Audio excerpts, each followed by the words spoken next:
안녕하셨어요. 김명선 목사입니다. 메리 크리스마스.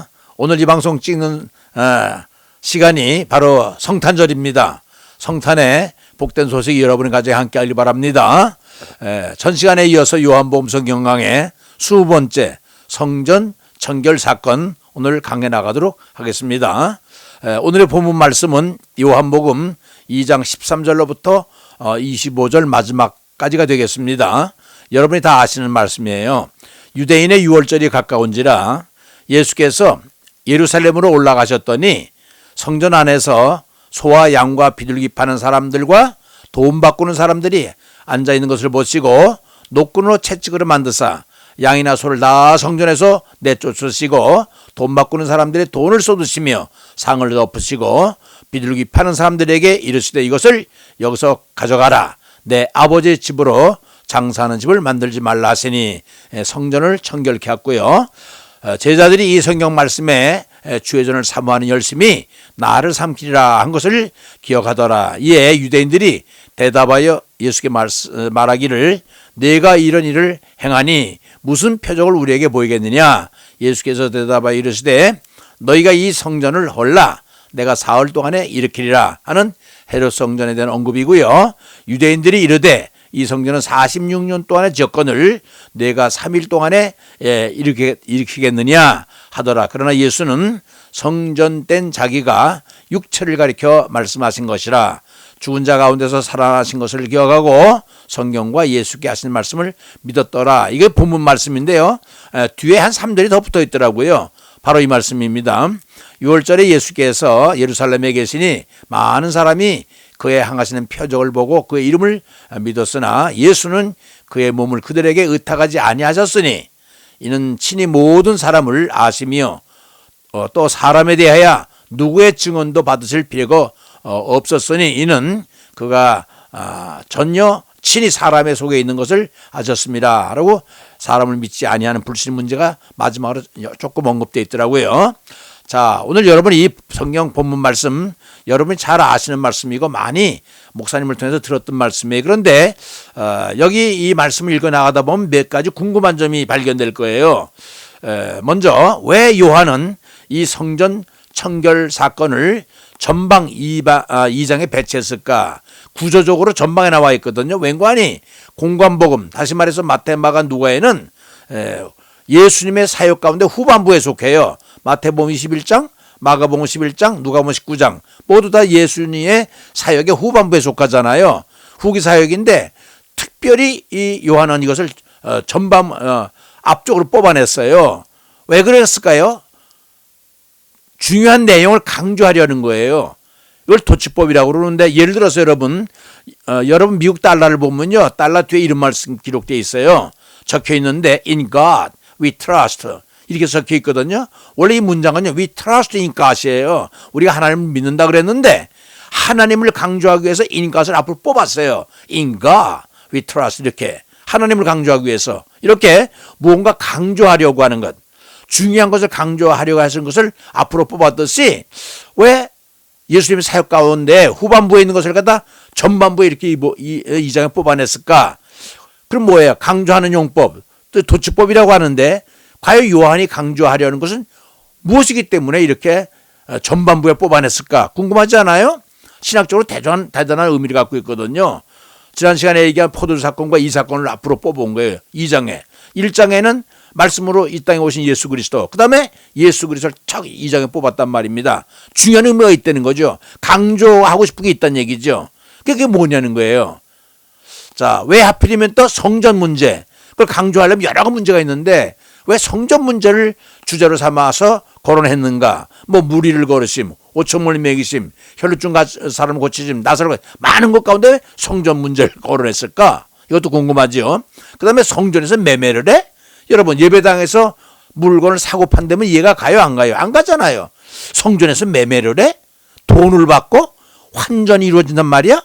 또 비둘기는 뭐야? 소와 양은 바친다는 말은 들었는데 비둘기는 또 뭐야? 이렇게 궁금한 게 많잖아요. 이걸 다 여러분이 이번에 다 이해를 해야 될 거예요. 결론적으로 뭐냐면 이 성전 청결 사건에서 밝히고자 하는 건 뭐냐? 굉장히 요한이 지금 이 요한복음을 통해서 전반부에 강조하고 싶은 게 뭐냐면 한마디로 이 아주 결론을 제가 먼저 내려놓고 얘기를 할게요. 아마 그래야만이 아마 이 강의를 들으면서 궁금한 게 없을 거예요.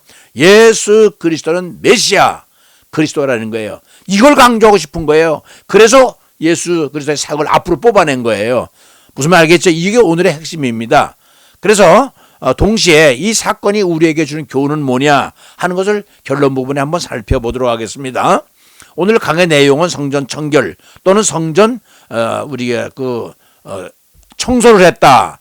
종화 문제라고 그러는 성전 종화 이렇게도 부르는데 두 가지 문제를 다룰 거예요. 첫째는 성전 부패가 성전이 너무나 썩었다 하는 거하고 두 번째 인간의 부패 이 두 문제를 다루겠는데 장터된 성전 예수님의 절이 중요한 메시지 그 다음에 함께 할 수 없는 이유 타락과 죄 이 관계에 대해서 설명을 하도록 하겠습니다.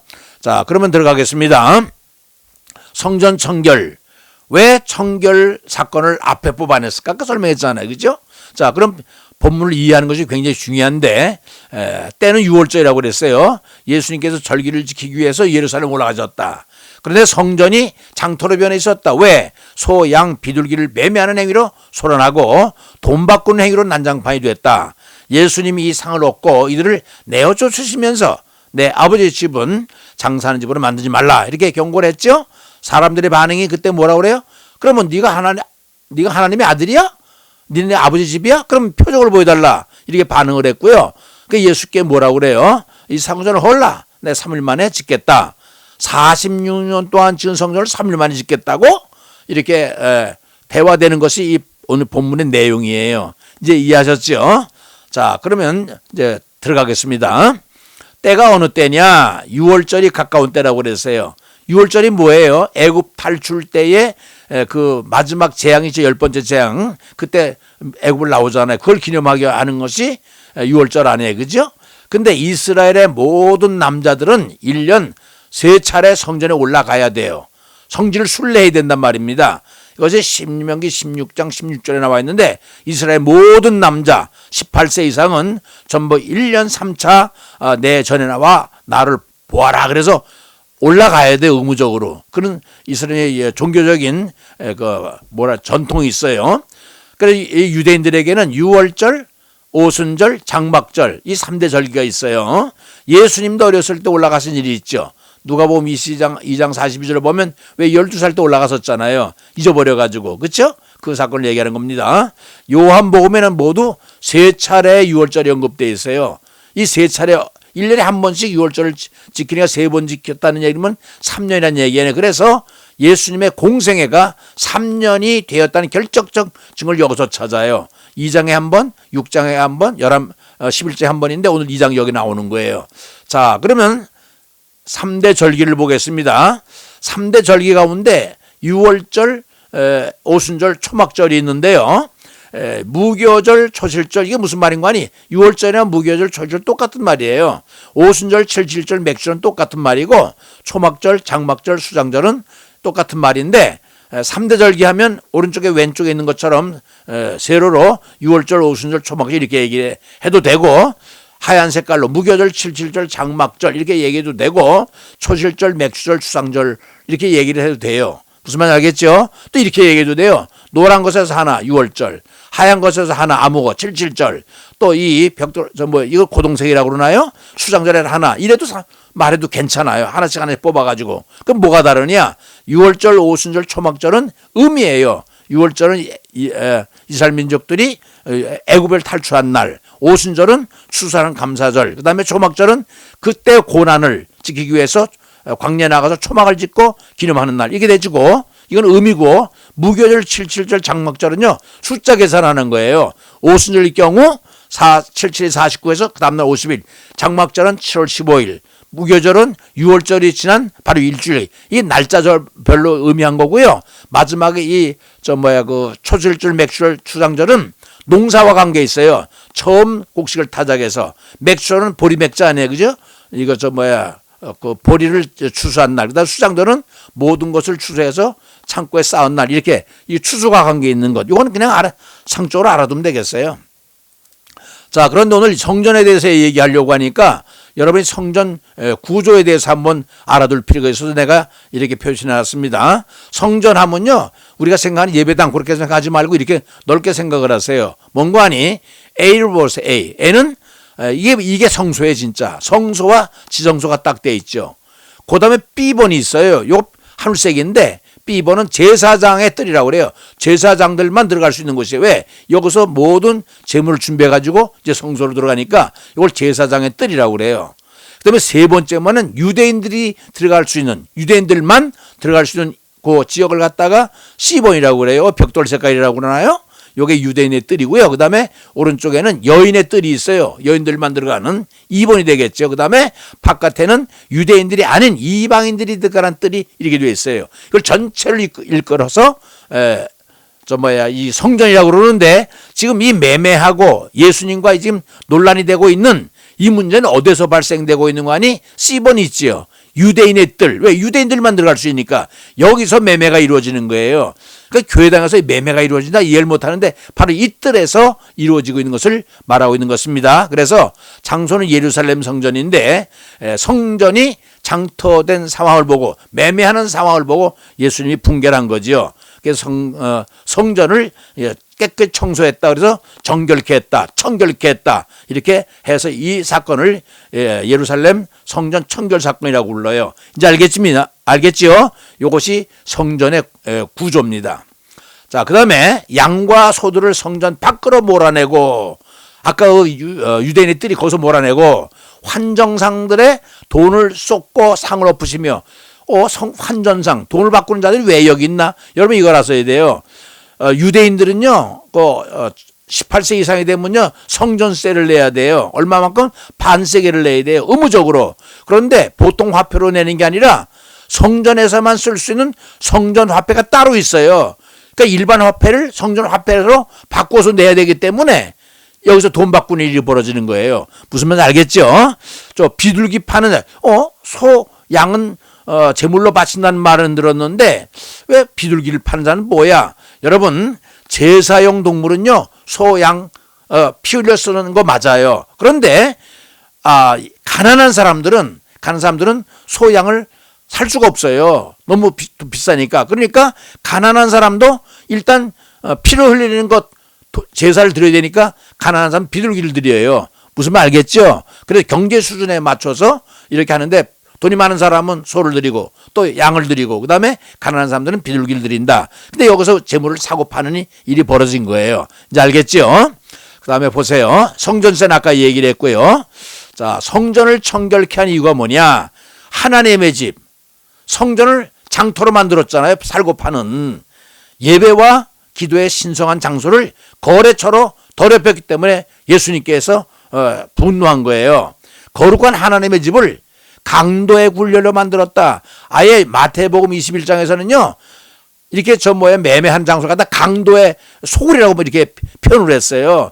생각을 해보세요. 예배해야 될 하나님의 성전이 사고 파는 것을 뛰어넘어 강도의 소굴이 된 거나 마찬가지로 극단적으로 마태는 표시를 했어요. 이는 용납할 수 없는 죄악이지요. 왠가하니 유대인들이 하늘처럼 여기는 중요한 요소가 있는데 하나는 율법이고 성전이거든요. 이 사람들은 율법과 성전에서 목숨을 걸어요. 그래서 유대인들의 정신적 지주는 율법과 성전에, 그래서 성전을 더럽혔잖아요. 그러니 예수님이 열을 안 받아요. 그렇죠? 예수님이 노하셔서 청소를 했다. 그래서 이 사건을 정결 사건이다, 청결 사건이다, 정화 사건이다 이렇게 얘기를 해요.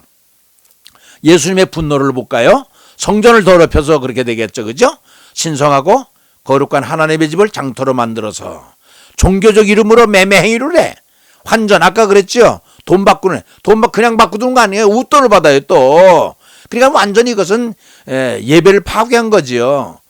부정을 저질러 율법을 파괴했다. 이건 뭐냐면 가증된, 잘못된 걸 거짓되다 가증되다 유대인들은 표현하는데, 예배할 장소가 매매 장소가 되고 돈을 바꾸고, 이거 나쁜 일이잖아. 율법을 파괴한 거지요. 율법은 그게 아니었거든요.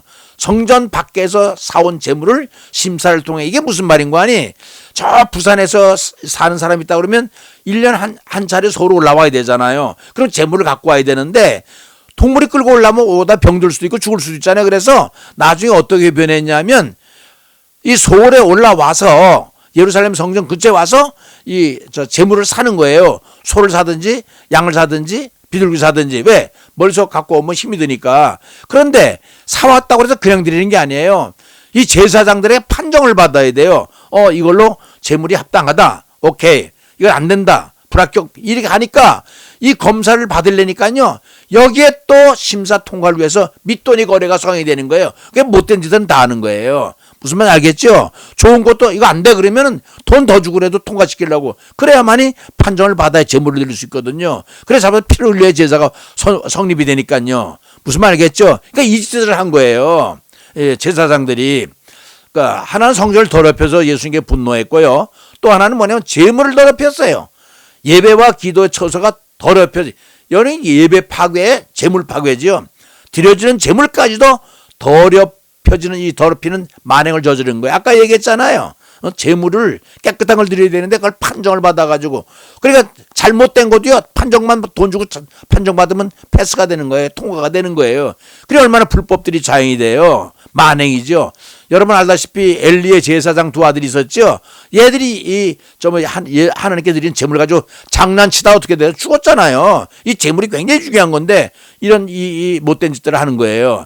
이것은 하나님을 모독하는, 무슨 말인지 성전에서 끝나는 게 아니라 재물에서 끝나니까 결국 하나님을 모독하는 행위이기 때문에, 그죠?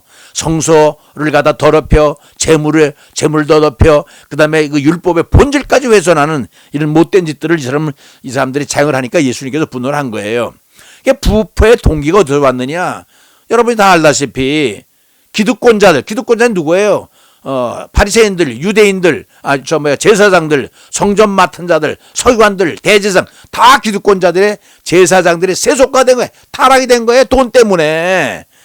백성들의 맹목적 무죄. 이 백성들은 또 깨달아야 되는데 그냥 같이 묻어가는 거예요. 이 불법에.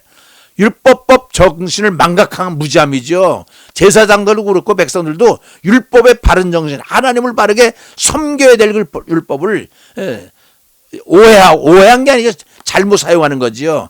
그게 무슨 문제인가 하니 외적, 물리적 파괴가 아니라 성전을 더럽히는 것만이 이 파괴가 아니라 성전, 재물, 율법적 그 신성한 것을 하나님께 드리고 지켜야 될 본질의 의미를 이게 희석시키니까 이게 파괴라는 거 보는 거죠. 여러분 성전을 구분할 때 두 가지로 유대인들은 구분을 해요.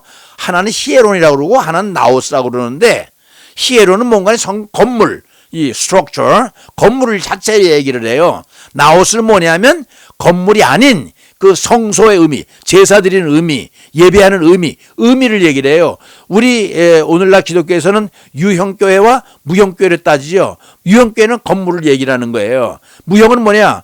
건물은 없어도 두셋이 모여 기도하는 것에 바로 신앙 공동체가 이루어진다고 그래서 그걸 무형교회라고 그래요. 이걸 갖다 유대인들은 히에론, 그 다음에 나오스라고 그러는데 형식, 내용 모두 부패했다는 거예요. 그렇죠?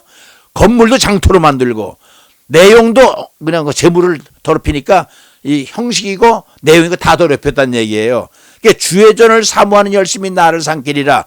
주의 전, 그 형식적인 것을 사모하는 열심이 진정한 의미를 다 삼켜버렸다는 거예요. 잃어버렸다는 거예요. 무슨 말인지 알겠죠? 성전의 역사를 잠깐 살펴볼까요? 제1성전이 있죠. 다윗이 지으려다 못 져서 그 아들 솔로몬이 지은 거. BC 586년에 느부갓네살 왕에 의해서 망가진 거, 파괴된 그 제1성전. 제2성전은 바벨론 포로에서 돌아와서 수룹바벨이 지은 거. BC 521년에 시작해서 520년에 완공된 거.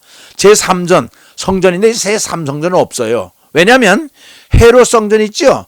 제2성전을 헤롯이 리모델링 공사를 해요. 보수를 한단 말입니다. 그런데 이걸 구분하기 위해서 제3성전 그러는데 그렇게 안 불러요. 헤롯 성전이라고 불러요. 그러면서 이건 제2성전을 얘기하고 진정한 제3성전은 앞으로 7년 대 환란 때 예루살렘에 세워질 마지막 그 성전을 제3성전이라고 그러는데 여기는 제가 여러분 이해하기 쉽게 그냥 적어 놓은 거예요. 유대인들의 환심을 사기 위해서 헤롯이 제2성전 수룹바벨 성전을 리모델링해요. 수리했단 말입니다.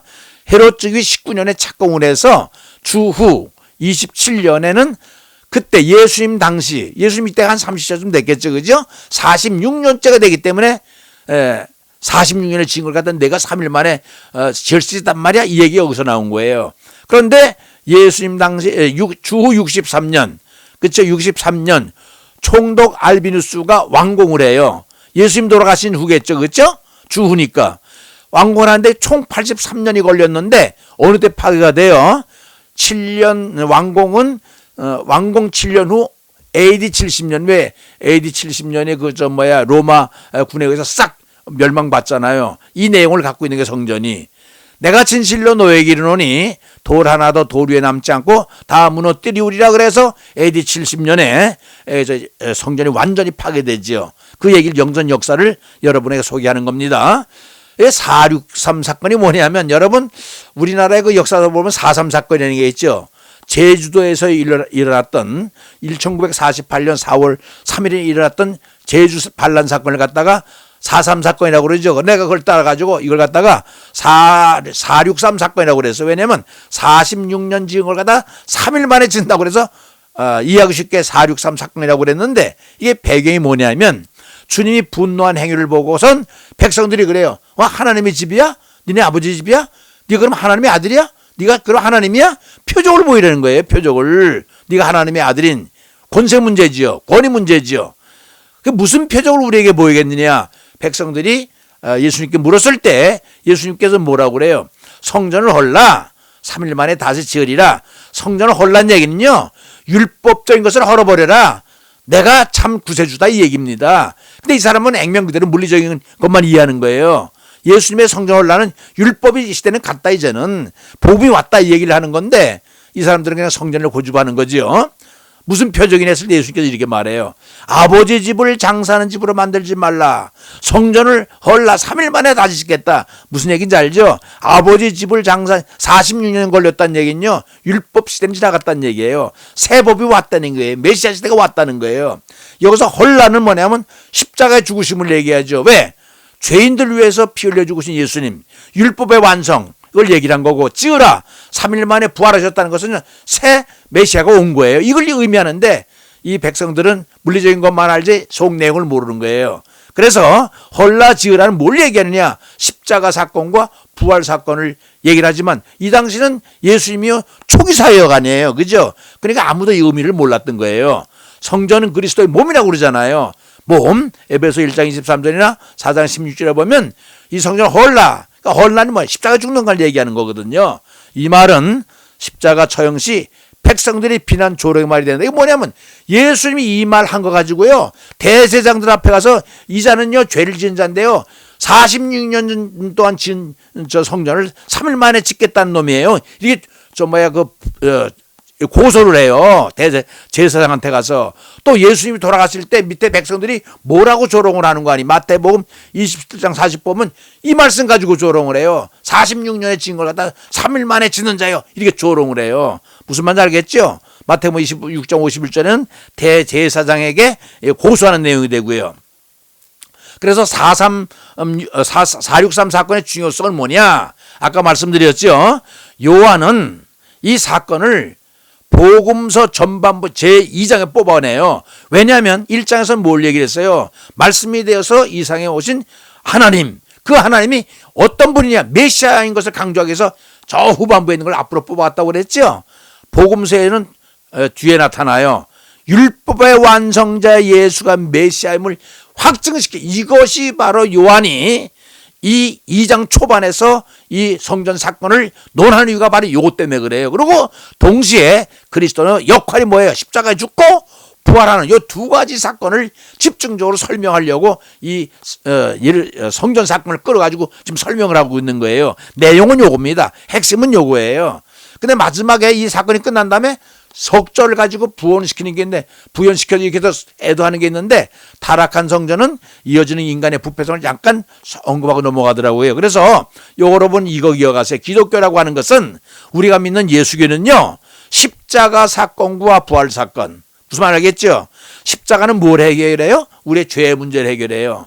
부활 사건은 뭘 해결해요? 죽음을 해결해요. 그러니까 죄와 죽음을 해결하는 완전한 종교예요. 세상에 이렇게 완벽한 종교는 없어요. 죄 문제, 죽음 문제를 명쾌하게 십자가 사건과 부활 사건으로 푸는 건 기독교밖에 없어요. 그래서 기독교를 바치고 있는 두 사건은요, 십자가 사건과 부활 사건이 두 개들이 딱 기독교를 바치고 있는 거예요. 핵심 사상이죠. 여러분 이거 잊어버리면 안 돼요. 우리 예수교, 기독교를 믿는 것은 바로 이 사건이 있다. 이것은 죄의 문제와 죽음의 문제를 명쾌하게 푸는 사건이다. 알아두세요. 그리고 마지막에 이 사건이 끝난 다음에 잠깐 부언하는 게 있는데 뭐냐면 인간의 부패성을 언급을 해요.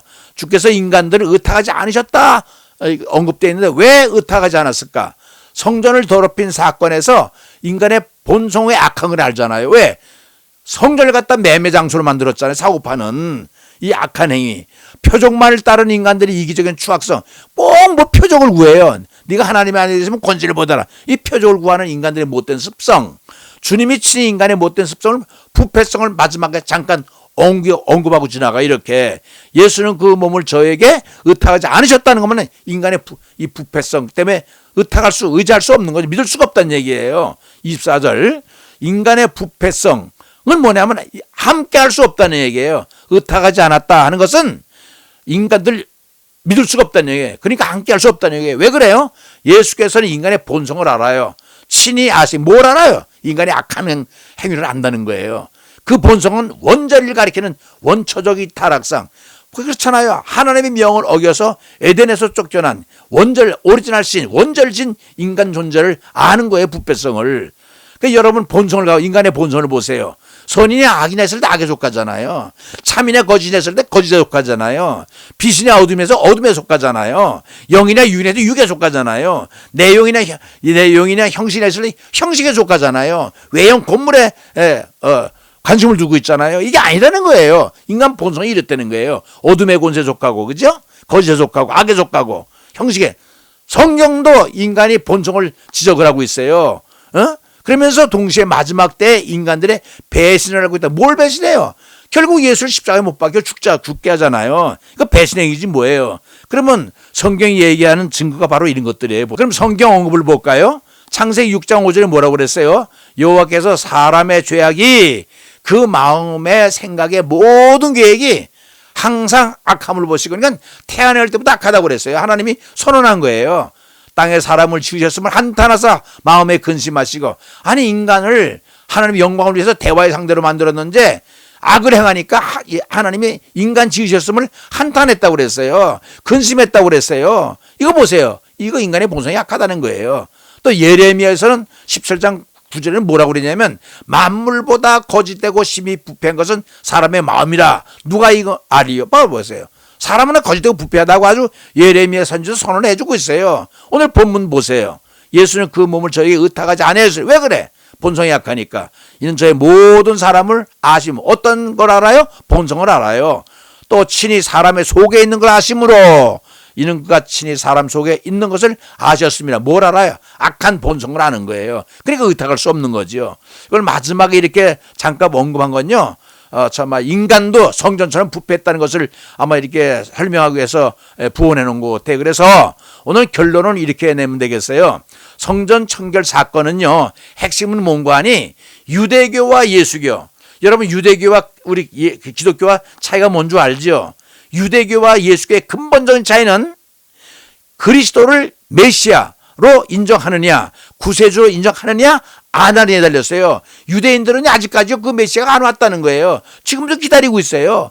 그 찬란했던 그 당시에 찬란한 왕국이던 다윗을 생각하면서 메시아를 기다리고 있어요 지금. 근데 우리 예수교는 그 메시아가 바로 예수님이라는 거예요. 그러니까 예수님이 기점이 되는 거죠. 메시아를 인정하느냐, 예수님 메시아를 인정하지 않느냐에 따라서 유대교와 기독교가 이렇게 구분이 되는 거예요.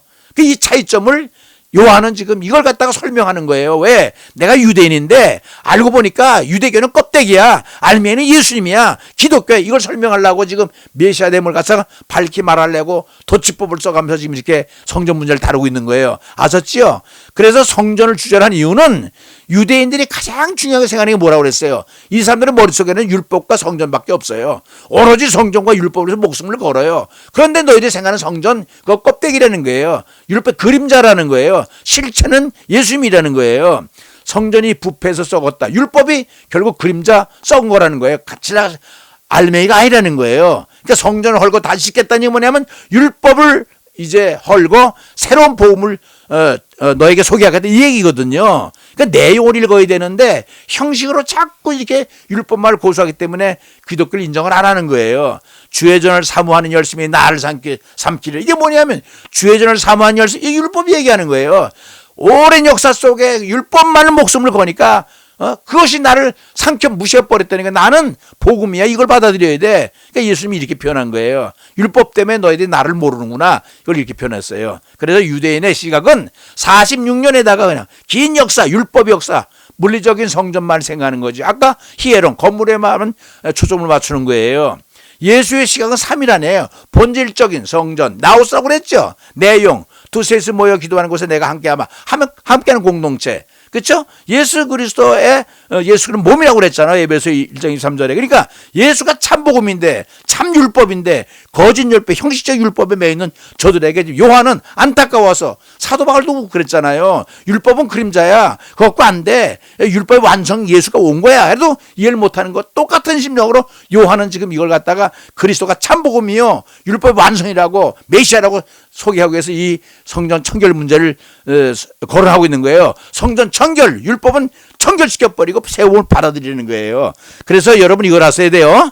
기독교의 기본질은 아까 설명했죠. 두 기둥, 십자가 사건과 부활 사건을 여러분 꼭 기억해야 돼요. 그래서 마태복음 27장 51절에 보면 휘장이 쫙 갈라졌다고 그러죠. 두 쪽으로. 이게 율법이 끝났다는 거예요. 그 다음에 그걸 어떻게 해석을 했냐면 히브리서 10장 20절에 해석을 해요. 율법의 이 휘장이 갈라졌다고 하는 것은 예수의 몸이라고 그랬어요. 예수님 몸이 십자가로 피 흘림으로써 우리 죄를 사셨기 때문에 구원의 길을 열었기 때문에 바로 메시아라는 것, 이걸 지금 요한은 이렇게 표현하고 있는 거예요.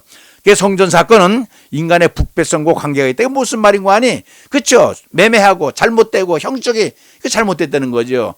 그러면서도 인간의 부패성도 같이 마지막에 언급을 해주고 있는 거예요. 그래서 우리가 여기 알 수 있는 교훈을 뭔고 하니 그리스도를 결국 또 십자가에 못 박아. 그러나 이 사람들이 성전만 헌 게 아니에요. 예수를 직접 못 박았잖아요. 그런데 놀라운 사실은요. 2000년 전에 예수 그리스도를 십자가에 못 박은 것만이 이 성전을 허는 게 아니에요. 오늘날 보세요. 예배가 금지되잖아요. 이게 현대의 성전 파괴예요. 예배 못 빼면 예배당이 구실 못하니까 그게 성전 파괴지 뭐예요. 오늘 현대인들은 약은 게 아니라 오늘 현대는 예배를 아주 성당을 다 헐어버리는 거예요. 예배 금지가 그거 아니에요. 그런데 비대면 예배? 그게 그런 말이 어디 있습니까? 텔레비 앞에서 예배 보는 게 그게 바로 여러분 그 성전을 파괴하는 행위예요. 자기 몸이 병들 죽을까봐 코로나가 무서워서 비대면 예배 드리는 거 하고 예수 그리스도의 몸이 성전이 파괴되는 건 생각 안 합니까? 저 죽을 것만 생각해요? 예수님이 죽는 건 생각 안 해요? 예배를 금지하는 것은 이게 성전 파괴 행위예요. 여러분 그거 아셨어요? 현대는 더 악랄해. 그거 보면요. 오늘 우리가 알아야 될 것은 뭐냐면 예배당은 예배하는 곳이에요. 학생이 공부하려면 학교에서 공부해야지 학원에서 공부합니까? 그거 졸업장 나와요? 안 되잖아요. 비대면을 본 그걸 갖다가 종교개혁이라고 어떤 사람 얘기해. 그건 미친 사람 아닙니까? 여러분 분명히 아세요. 예배당, 우리 교회 가서 예배는 예배당에서 드리는 거예요. 예배만 있습니까? 친교도 있고 예식도 있잖아요. 세례식 있다. 성찬식 얼마나 많은 인간관계, 교제도 있고. 그런데 이거 예배당을 클로즈해요? 말도 안 되는 소리. 바로 오늘 예배 금지하는 게 성전을 파괴하는 엄청난 죄악을 저지르고 있는 거예요. 그것도 모르고 목사님들은 멍청하니 비대면 봐라. 왜? 코로나가 위험하니까. 몸 떼 죽는 건 생각하고 예수님이 예수님이 성전이라고 그랬잖아요. 병들어 죽는 건 생각 안 합니까? 현대인들은요, 더 예배당을 파괴하고 있는 거예요. 정신 차려야 돼요. 무슨 말인지 알겠죠? 예수 그리스도는 어제나 오늘 동일하시면서 우리의 구원자가 되시는 거예요. 무슨 말이겠죠? 이것이 뭔고 하니 바로 성전 청결 사건에서 우리에게 주는 교훈인 것입니다. 꼭 명심하시기 바랍니다. 자, 어떻게 이해하셨어요? 잠깐 기도할까요? 고마우신 아버지 하나님, 오늘 귀한 말씀 듣게 하심을 감사합니다. 표면적으로는 성전 청결 사건이라고 하지만은 내용적으로는 예배당에 병이 들고 현대인들의 악랄성을 고발하는 것이 아닌가 생각을 합니다. 맞습니다. 예수 그리스도는 우리의 구세주가 되시고 메시아가 되십니다. 구원자가 되십니다. 이 성전 사건을 통해서 오늘의 병든 교회를 우리가 한번 다시 진단해 보며 자성할 수 있는 교회가 되게 하시고, 바른 신앙을 교회당에서 드릴 수 있는 바른 의식을 성경을 통해서 배우게 하시고 깨닫게 하옵소서. 귀한 진리를 깨닫게 하신 은혜를 진심으로 감사하면서 존귀하신 예수 그리스도의 이름으로 간구했사옵나이다. 아멘.